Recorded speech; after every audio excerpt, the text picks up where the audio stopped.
Hello, everybody. How are you? Are you enjoying listening to my audio lectures? Good. Keep listening and keep learning. I'm quite sure that you all are paying proper attention towards your studies.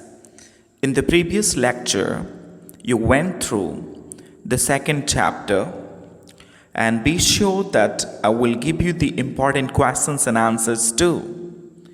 Before that, I want you to understand the text properly. हाँ dear, मैं आपको परीक्षा उपयोगी questions and answers भी दूंगा, summary तथा objective questions भी दूंगा। थोड़ा धैर्य बनाए रखें और ऑडियो लेक्चर्स को अपने सामने किताब रखकर बार बार सुनते रहें।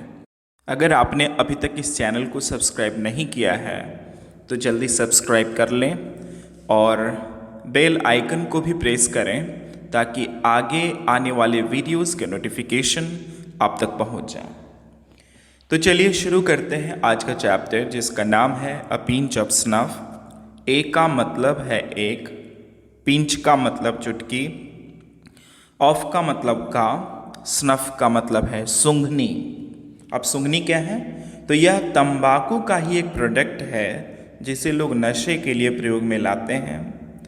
तो अ पिंच ऑफ स्नफ की रचना मनोहर मालगोंकर के द्वारा की गई है। इनका जन्म 24 जुलाई 1913 ईस्वी में हुआ था तथा इनकी मृत्यु 2010 ईस्वी में हुई थी। तो चलिए मैं आपको इस चैप्टर के एक एक शब्द को पढ़कर उनका अर्थ समझाता हूँ। बस आप रेनबो पार्ट 2 का तीसरा chapter A pinch of snuff को निकाल कर अपने सामने रखें और मेरे द्वारा बोले गए शब्दों को उससे मिलाएं। तो इस कहानी का शीर्षक है ए पिंच ऑफ स्नफ, एक चुटकी सूंघनी, तथा लेखक का नाम है मनोहर मालगोंकर। मनोहर मालगोंकर, birth 1913, is a well-known novelist and short story writer with over 25 publications to his credit। देखिए इसका क्या अर्थ है। मनोहर मालगोंकर, जिनका जन्म 1913 ईस्वी में हुआ था। वैसे मैं आपको बता दूं इसका एग्जैक्ट डेट, तो 24 जुलाई 1913 को इनका जन्म हुआ था और इनकी मृत्यु 14 जून 2010 ईस्वी में हुई थी। तो जरा देखें,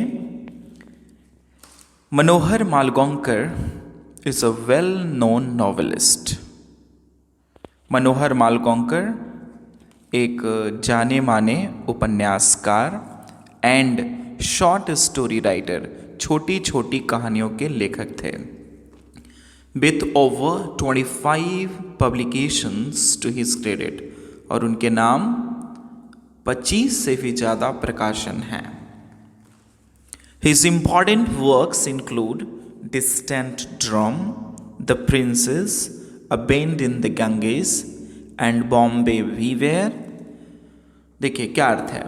His important works include मतलब उनकी प्रमुख रचनाएं हैं Distant Drum, The Princess, A Bend in the Ganges and Bombay Weaver। ये सभी क्या हैं? उनकी प्रमुख रचनाएं हैं। तो the present short story a pinch of snuff, taken from contemporary Indian short stories in English, is full of wit and adventure. देखिए इसमें क्या कहा गया है। द प्रेजेंट शॉर्ट स्टोरी, प्रस्तुत छोटी कहानी, अ pinch of snuff, taken from contemporary Indian short stories in English. मतलब ये जो छोटी कहानी जिसका नाम है अ पिंच ऑफ स्नफ, वह ली गई है मालगोंकर जी की ही एक रचना से जिसका नाम है contemporary Indian short stories in English, is full of wit and adventure. और वो भरा पड़ा है किस चीज़ से? तो विट यानी हास्य, हंसी मजाक, एंड एडवेंचर, साहसिक कार्य से। द रीडर्स एक्साइटमेंट पाठक की उत्सुकता इज बिल्ट अप, बनती है या बढ़ती है, थ्रू द एक्यूरेसी, शुद्धता के द्वारा, and the profound comedy, profound comedy मतलब और मन को अति प्रसन्न कर देने वाली कॉमेडी यानी प्रहसन के द्वारा। किसकी?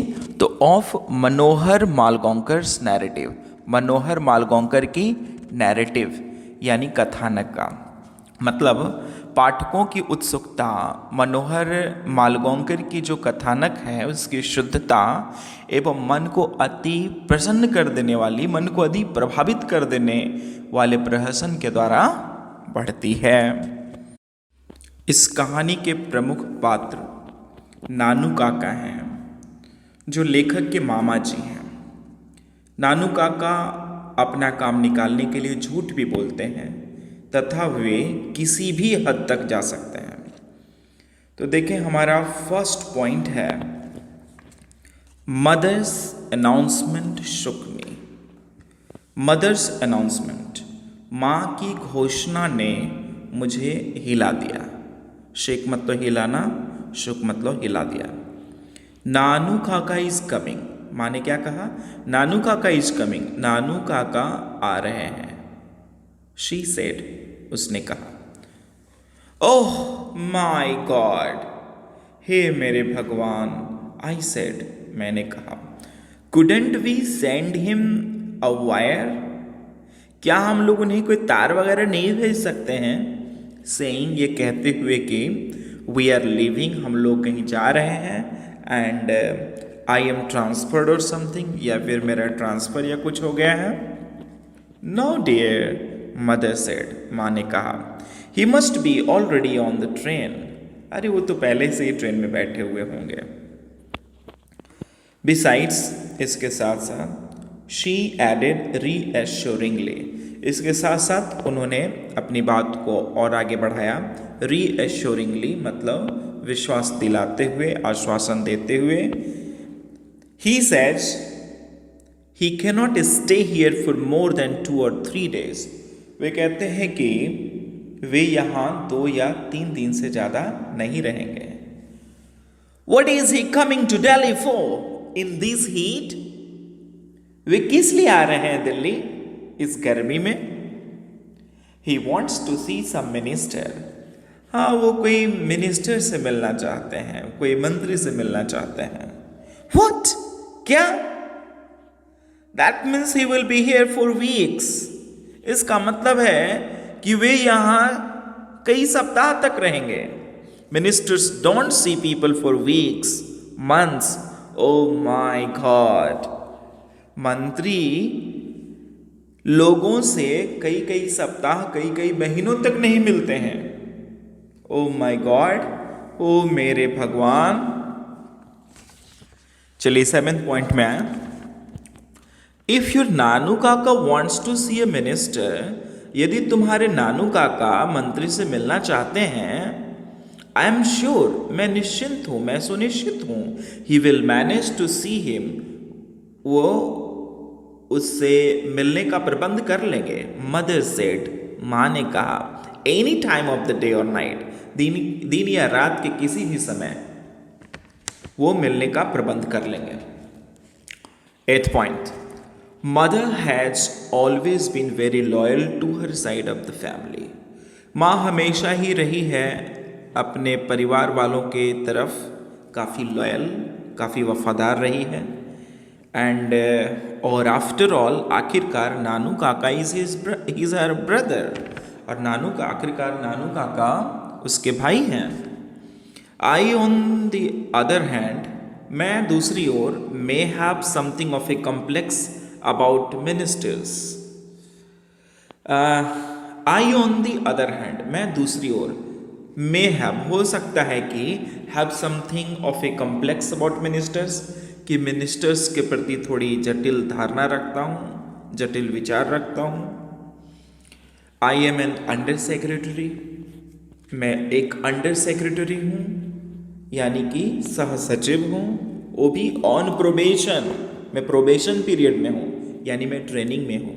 And as such trained to regard ministers as being 2 steps higher than God.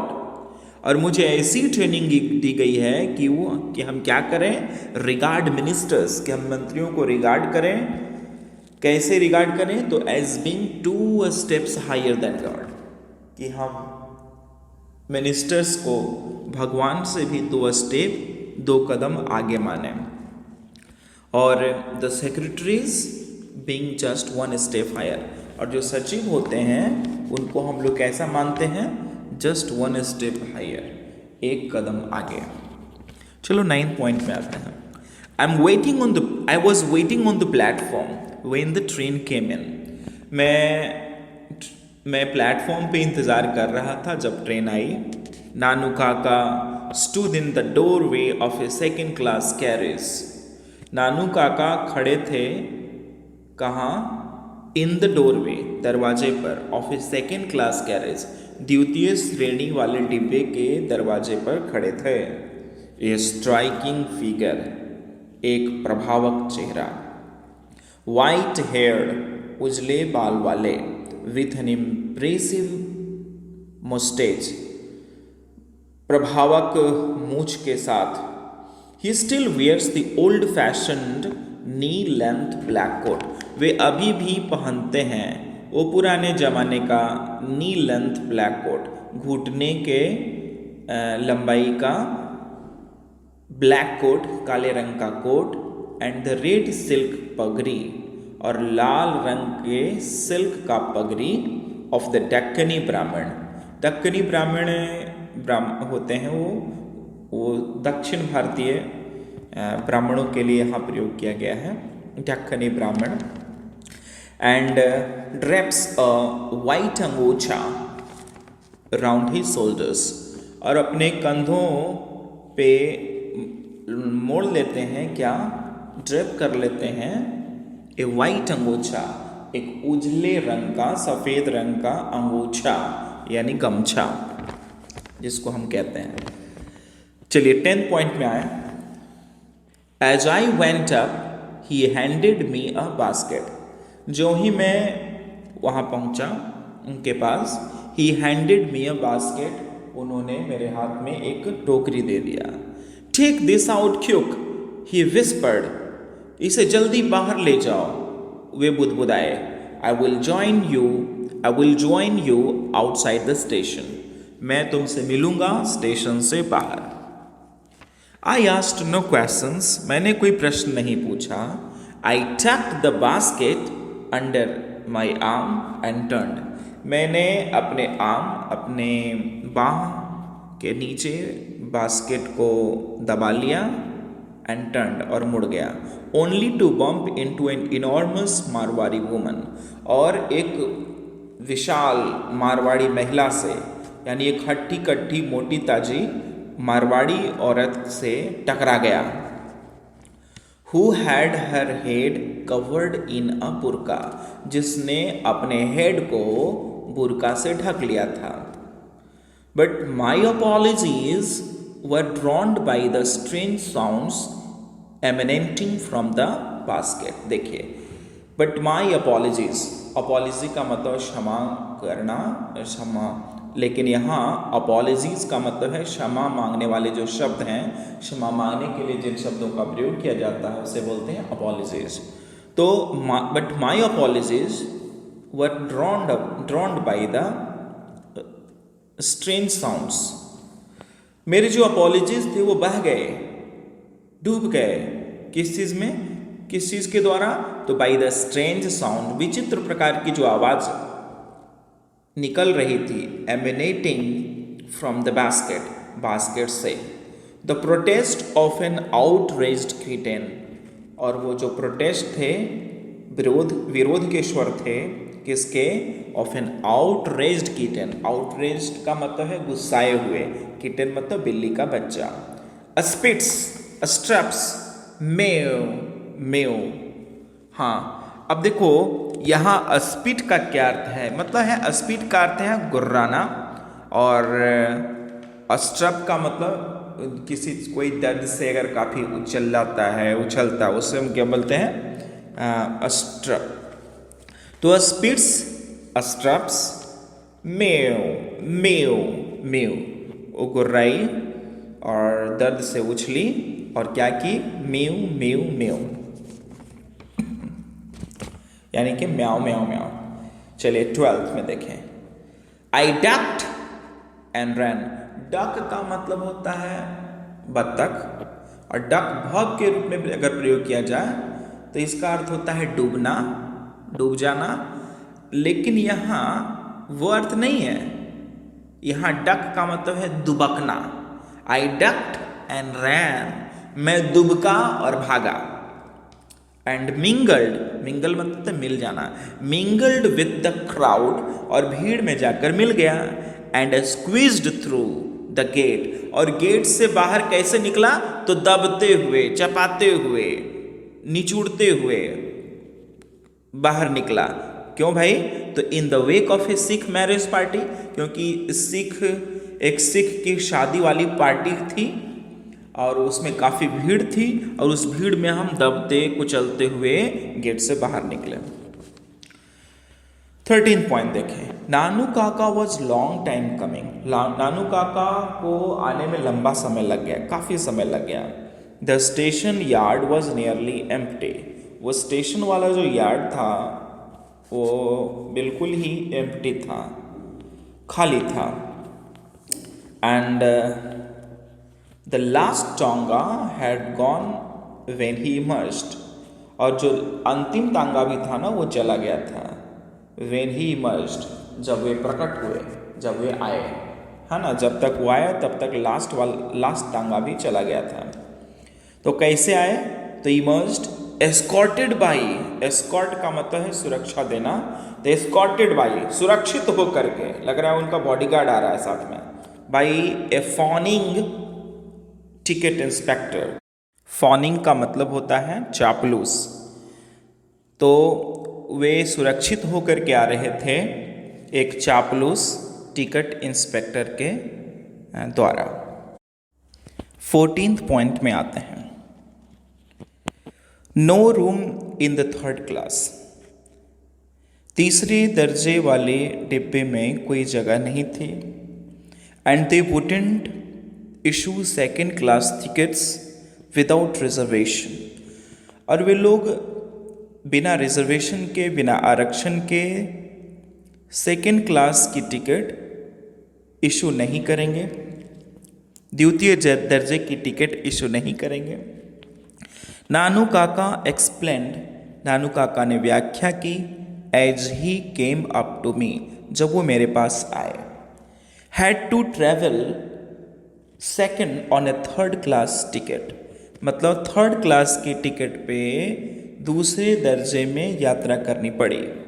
But it was all arranged quite amicably, लेकिन ये सब एमिकेबली व्यवस्थित हो गया, सब दोस्ताना ढंग से व्यवस्थित हो गया।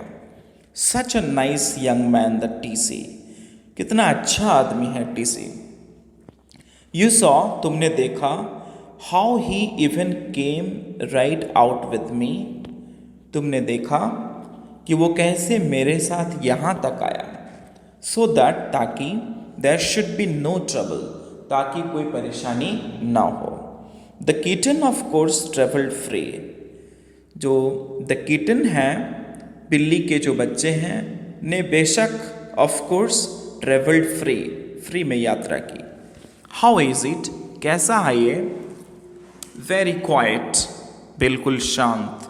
आई सेड, मैंने कहा। परहैप्स इट इज डेड, शायद यह मर गया है। आई थॉट होपफुली, मैंने आशा करते हुए सोचा। 16 पॉइंट को देखें, we got into the car, हम लोगों ने कार में प्रवेश किया। And even before I had change into second gear, और दूसरे गियर लगाने से पहले ही नानू काका आस्क्ड, नानू काका ने पूछा, when have you arranged for the minister to see me, तुमने मुझे मंत्री से मिलाने की कब व्यवस्था की है। Can't stay here for more than 2 days, यहाँ 2 दिनों से ज़्यादा नहीं ठहर सकता हूँ।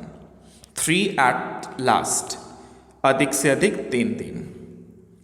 17th पॉइंट में है, it was a time for frankness, यह स्पष्ट बोलने का समय था। लुक अंकल, देखिए मामा जी, आई सेड, मैंने कहा, I am merely an under secretary, मैं सिर्फ एक सह सचिव हूँ, ऑन प्रोबेशन यानी ट्रेनिंग में, and it is more than my job is worth, और यह मेरे वश से ऊपर की बात है, to go asking for interviews with ministers, कि मैं मंत्रियों से मिलने के लिए समय मांगने जाऊं। 18th पॉइंट में आते हैं। ओह, नानू काका सेड, ओह, नानू काका ने कहा, आई हैड होप्ड, मैंने आशा की थी, ओह ओह, आई सी, मैं समझ गया, यहाँ सी का देखना नहीं है। वेल नेवर माइंड, ठीक है, बुरा मत मानो। ही टुक ए पिंच ऑफ स्नफ, उन्होंने एक चुटकी सूंघनी ली। ब्रश्ड हिज फिंगर्स, अपनी उंगलियों को रगड़ा। डेलिकेटली ऑन हिज अंगूछा, धीरे धीरे अपने अंगूछे पर। एंड सैट बैक, और वापस बैठ गए। क्लोजिंग हिज आइज, अपनी आंखों को बंद किए हुए। एंड पकरिंग हिज आईब्रोज, और अपनी भौहों को सिकोड़ते हुए, एज दो, मानो, इन डीप थॉट, मानो गहरी सोच में हो। ही ऑल्सो क्लक्ड हिज टंग, उन्होंने अपनी जीभ को भी चटकारा। सेवरल टाइम्स, कई बार। इन ए टिपिकली दक्कनी वे, मतलब ठेठ दक्कनी अंदाज में। रजिस्टरिंग पीटी, दया दिखाते हुए, दया प्रदर्शित करते हुए। 19 पॉइंट में आया, mother was waiting on the door step, माँ दरवाजे पर इंतजार कर रही थी। हर फेस रिथिड इन स्माइल्स, उसका चेहरा मुस्कुराहट से खिल उठा। She went into a squeals of delight, वह प्रसन्नता से चिल्ला उठी। ओवर द किटन, बिल्ली के बच्चे को लेकर के। And made a lot of फस ओवर नानू काका। देखिए, मेक अ फस ओवर का मतलब होता है बहुत ज़्यादा ध्यान देना, तो यहाँ भी वही अर्थ है कि वह नानू काका पर खूब ध्यान देने लगी, मतलब कि वो नानू काका का खूब आओ भगत करने लगी। आई ऑल्सो फाउंड, मैंने ये भी देखा कि she had installed him in my bedroom, कि उसने उन्हें मेरे कमरे में ठहरा दिया था। So that I had to put a charpai for myself in the back बरामदा, इसलिए मुझे पीछे बरामदे में अपने लिए चारपाई लगाना पड़ा। 20th पॉइंट में आ जाए। एट मदर्स इंसिस्टेंस, माँ के जोर देने पर, I had taken 2 days leave from the office, मैंने ऑफिस से 2 दिनों की छुट्टी ले ली थी। एंड इन द आफ्टरनून, और दोपहर में, आई ड्रोव नानू काका टू द नॉर्थ ब्लॉक, और मैं कार चलाकर नानू काका को नॉर्थ ब्लॉक में ले गया। He went into see the minister, वे मंत्री से मिलने अंदर गए। And I waited in the car park, और मैंने कार की पार्किंग वाली एरिया में इंतज़ार किया। It was 2 hours before he returned, उनके लौटने तक 2 घंटे बीत गए थे। मम्बलिंग, बुदबुदाते हुए, कलरफुल, रंगीन, मराठी स्वेयर वर्ड्स, मराठी गालियाँ। I did not dare ask him, मुझे उनसे पूछने की हिम्मत नहीं हुई। वॉट हैड हैपेंड, कि क्या हुआ था। And drove without saying a word, और बिना एक शब्द कहे हुए ही गाड़ी चलाता रहा। ही कूल डाउन, वे शांत हो गए। इन ए लिटिल वाइल दो, यद्यपि वे थोड़ी ही देर में शांत हो गए। एंड सेड, और कहा। 21st में आ जाए। 2 hours I spent. 2 घंटे मैंने बिता दिए. Being transferred from one चपरासी to another. एक चपरासी से दूसरे चपरासी तक जाने में. Tramping through the corridors. देखिए ट्रैम्प का मतलब होता है आवारा, घुमंतु. तो यहाँ अर्थ होगा गलियारों में आवारा की तरह घूमते हुए. Tramping through the corridors. And in the end, और अंत में सफल हुआ in getting a deputy secretary. अंत में सफल हुआ, succeeded in getting a deputy secretary, एक उप सचिव तक पहुंचने में. To give me an appointment, और उस सचिव के द्वारा मुझे मिलने का समय देने में सफल हुआ मैं. 3 days फ्रॉम नाउ, अभी से 3 दिन बाद. शेमफुल, शर्मनाक, शर्मनाक. And there was another series of Marathi expletives. Expletives का मतलब है गालियाँ, और फिर से शुरू हुई मराठी गालियों की श्रृंखला. इन अ लिंग्विस्टिक एमरजेंसी, भाषा के आपातकाल में यानी अभाव में, माई अंकल, मेरे मामा जी, always turned to his mother tongue, वे हमेशा ही मातृभाषा में प्रवेश कर जाते थे. तो आपने 21 पॉइंट्स कंप्लीट कर लिया है, और मैं आशा करता हूँ कि आपने बड़े ही आनंद के साथ यहाँ तक समझ लिया होगा. तो आज के लिए बस इतना ही. फिर मिलता हूँ अगले एपिसोड में.